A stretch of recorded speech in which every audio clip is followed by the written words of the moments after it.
letter. I thought it was junk mail. When I opened it, it's a handwritten letter. I also thought it was a letter that I had lost. I had lost some mail, and I thought someone had found it and returned it back to me. So I was excited when I opened it up. But, I mean, it was still very,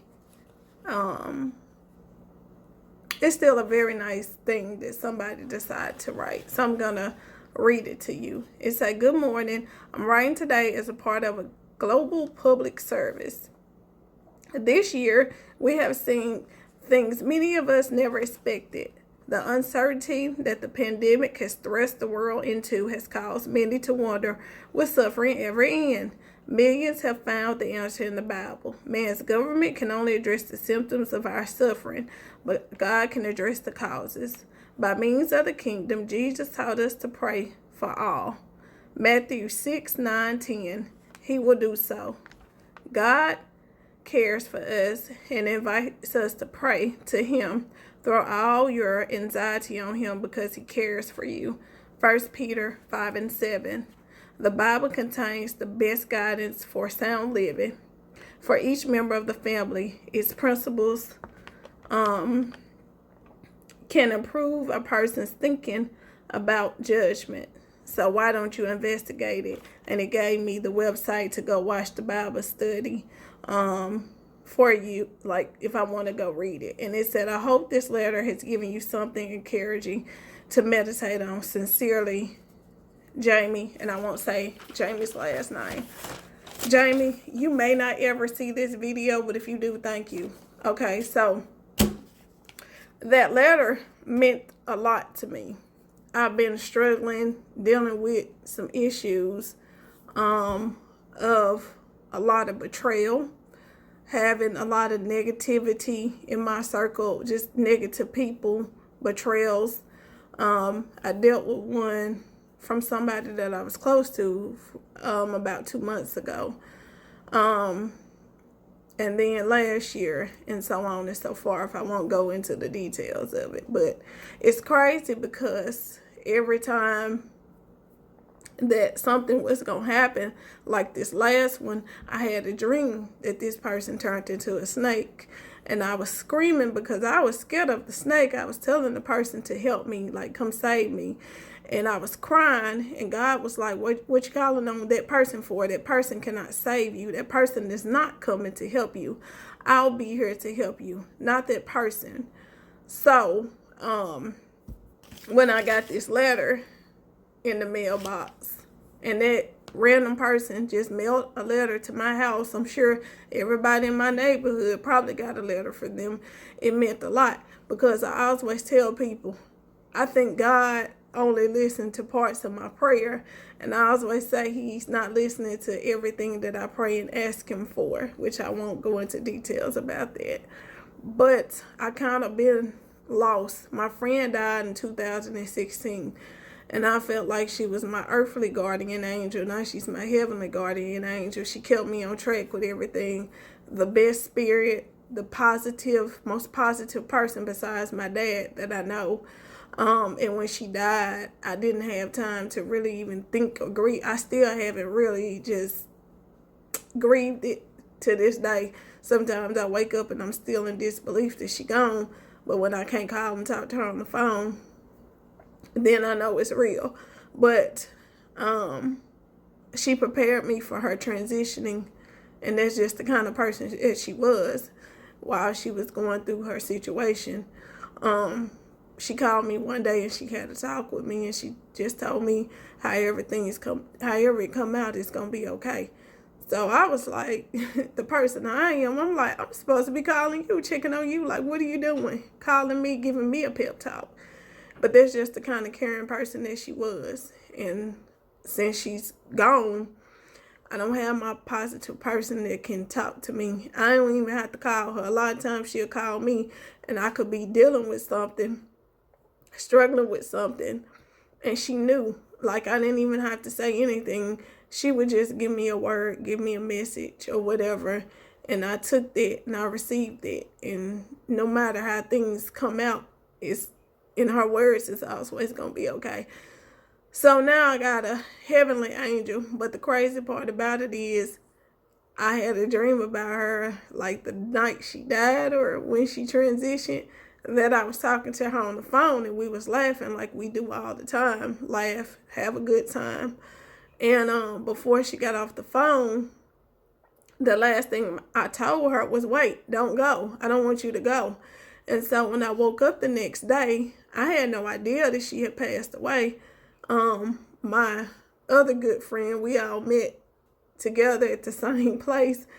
She texted me. She said, have you been on Facebook? And I was like, no, I just woke up. And she was like, well, don't get on there. So I asked her, had my friend died? And she was like, yeah. And she called me, but her daughter had called me and people had texted me. And so I did get on Facebook and I saw it was true. And I was fine, you know. I was okay. You know, I was sad. And it really hadn't hit me yet. And the part that bothers me, it's not funny. I'm laughing because I'm trying to not get emotional. But the part that bothers me the most is I called my sister and I told my sister, and my dad was there and my mom was there, that she had passed away. And my sister immediately started screaming and crying because she had met my sister. My sister had met her. And to know her is to love her. Her spirit, her attitude was so vibrant and so positive. She had met my parents. She had met my cousins. She had met everybody. So it affected my sister in a different way that I didn't think it was going to affect her. But it did. Like, she was very upset and she cried so much. Like, she was screaming in the phone. And so hearing her cry, I finally broke down and I cried a little bit. And then my sister and my dad drove from out of town, which they don't live too far away, but they drove here to keep me comfortable, to comfort me or whatever. But I told them they didn't have to come. I was okay. And after that, I called her daughter. Her daughter was strong, very strong young lady. I went to see her mom and her daughter and, you know, pay my respects to them or whatever. But I'm saying all this to say, I could have never prepared myself for so-called friends to betray you. I dreamed about a snake for several years, and a big snake chasing me around my grandparents' house. I don't know why this snake, every time I be getting out the car to go visit now, which is my granddad, because my grandmother's deceased, the snake has started chasing me around the house. And normally I run so fast that I could get away from this snake. Well, the last time before me and somebody I thought was my friend, before they betrayed me, the snake caught the back of my shirt and it scared me. And I woke up because I didn't know what that meant. I knew it wasn't good to get caught by the snake. Well, the person that I thought was a friend betrayed me. Some stuff happened. And now I can see that person was my friend. Now I can see that person literally hates my gut. And I have to see her on a daily basis. So I'm saying all that to say, sometimes when you don't think God is listening, he will send you a message through. Most of the time when I get my messages, now that my friend is dead, is deceased, and is no longer here, and that my grandmothers are no longer here, because I tell y'all, knock the phone down. I could just walk in the house with my mom's mom, because she outlived my dad's mom. I was a teenager when she passed away, but she always had sound advice, and she knew, and she would just talk about stuff. She would never address it directly, but she would talk about stuff. She left a lot of good knowledge in my mind. Now I see, you know, what she meant when she would say the stuff that she would say, because she would randomly just say things that didn't make sense at the time, but now it all makes sense. It all comes together. So I wanted to do this video on that letter just to let everybody know who's going through something, who's dealing with hurt, pain, betrayal. You might be dealing with a lot of people dealing with a lot of sickness, illness, a lot of deaths. I've been seeing a lot of deaths. I know what they feel like, because for 3 years in a row, from 2014, I lost 2 family members. The following year in 15, I lost one. The following year in 16, I lost my friend. So I never really got a chance to process them dying because they all died back to back. Recently, in July of this year, I lost somebody that had been in my life for forever. Ever since I was born. She wasn't my blood aunt, but I call her my aunt.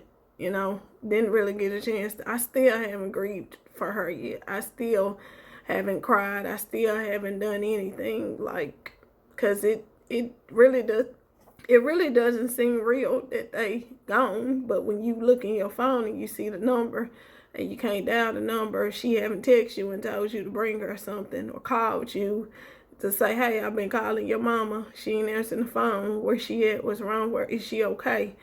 Or whatever. Then you know it gets real at those points. So I'm saying all this to say, live your life, people. I've put myself on hold so many times to help people that didn't even deserve to be in my presence. And I say that not to be cocky, not to be rude, but now I don't have time for none of that. I mean, I associate with people and that's just what it is. It changes you. Situations changes you. Like, I had a neighbor, a young man that I thought was, you know, a good person, and went through a few things to try to help this young man because I thought he was sincere in being able to have access to his children. But long story short, he was a sociopath because he was beating the kids. And they live right next door to me, and I didn't know because my walls are soundproof, they're fireproof, so you don't hear anything. But I helped this person a lot. Single dad, helped them a lot with a lot of things. But come to find out, he wasn't what he said he was. He portrayed himself as one way, but he was hurting them, harming them, and it all came out like a year later. And I was devastated and I was angry because nothing happened to him. He didn't go to jail. The kids got taken away from him. They got put somewhere else. But I wanted to see him go to jail because he hurt them. You know, they was only 3 years old. Like, what can a 3-year-old do so bad that you just treat them like that? But yeah, like, he would roll my trash to the end of the street every Thursday because it's trash day. If he saw me putting air in the tire or just doing whatever, like, I'll help you. You want me to help you tote your groceries in the car? He was dating somebody that I knew. So I don't want y'all to think it was a relationship. No, he was dating somebody I knew. But to really be honest with you, I had conversations with that young man, you know, a lot. He sat in my house. We talked. We had a lot of conversations. But to have somebody like that in your presence and then to find out they really just cold, dark on the inside, it'll change your thoughts. It'll change your views on how you think about people, you know. So God is still looking out for me. I always say that he not, because I always feel like when I pray for something, I don't get it. When I do something, I feel like he be chastising me. He be whooping me. That's why I try not to do nothing wrong. I get an attitude. I be frustrated sometimes. I had one of somebody addressed me this morning and told me my attitude was bad. And I ain't gonna lie, I do have a bad attitude sometimes, but I have never went in depth to why sometimes I wake up like that. But I know if I don't get these negative spirits or these negative thoughts or this hurt or pain or grief and whatever you want to call it out of me, then I won't be able to go to my next step. I'm going to remain stagnant in life, and that's not me at all. I don't do the same thing over and over again for a long period of time. I have to move to a different apartment after so many years, or a different house, or a different whatever. Because I don't like repeating the same stuff for a long period of time. So with that being said, I feel like I stagnated myself, but God came through with a confirmation to let me know that no matter how much people tried to come and destroy you, because it's just what it was. These people came in to try to destroy me.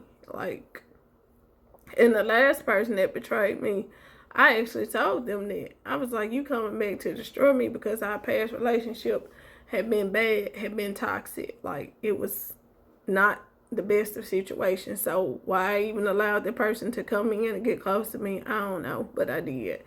But I knew that person was going to come back to try to destroy me. And I learned something. When people say a person that don't have anything to make you lose everything, I learned from that situation, you know. And I'm not saying to look down on people because of status, material, money, whatever. I'm just saying be careful, because sometimes when you call yourself helping people, sometimes it'll backfire on you. Not all the time, but sometimes it'll just backfire on you. And then you'll be walking around, you know, hurt, mad, upset, and angry.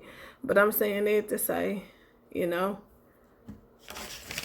this gave me my confirmation. God be listening to me. My friend's still looking out for me. Even though she's not here in a physical form, she up there watching over me. I got her. I got family members that I lost that's looking out for me. So with that being said, guys, I just want to come over here and give you guys a little bit of motivation and let y'all know that God is dope. Okay, I'm rocking my God is dope shirt. I don't know how good y'all can see that, but God is definitely dope. He's definitely in the healing business. He still gonna look out for you, even no matter how wrong you do. As long as you pray, and repent, and he know that it's sincere from your heart, he'll forgive you. I think I chastise myself more than God do. And I just want everybody that I'm around, my family members and people that I associate with and deal with, to be happy. Live your life, man, because it's short. You only get one. So y'all stay blessed, stay safe, and remember, just keep God first through all the hurt, pain, and adversities that you're going through. Y'all be safe, be blessed, and I'll see y'all on the next one. Bye.